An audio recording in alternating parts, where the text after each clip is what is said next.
What's up guys? RB Tattoo, isang mapagpalang araw na naman.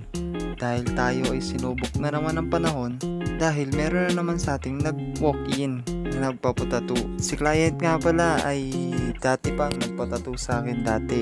So 1 year na siya yung tattoo niya sa akin. Tapos nabalitaan niya na may promo ako. Kaya agad-agad siyang nagpabook at nag-walk-in. Client ko nga pala itong guys ay taga rito lang sa amin. Kanyang napiling design ay isang couple tattoo. Bali sila ng mister niya ang magpapatattoo at ang napiling design nila ay isang whisper with wings.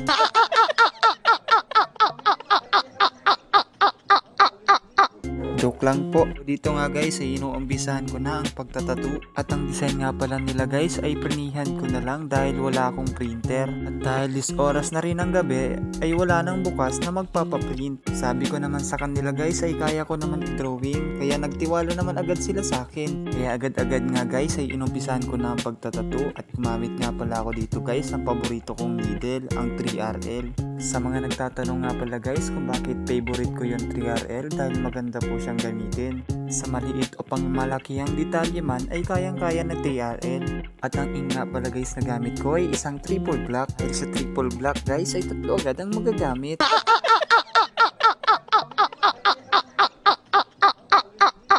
Joke lang po. Dito nga guys ay malapit na kayong malito sa pinagsasabi ko. Bago naman kayo malito guys ay matatapos na rin ang tattoo natin. Di naman to kalakihan guys kaya mabilis namang matapos. Dito nga pala guys ay binubuo ko na yung keep right. Nagtatanong kayo guys kung bakit keep right yung nakalagay dahil ayaw nila ng keep left. Dahil ang pananaw nila guys ay palaging tamang hinala. Joke lang po. Dito nga pala guys ay natapos na ang tattoo natin. At ito na po yung naging resulta. Kayo na po ang bahala guys kung ano po ang naging resulta.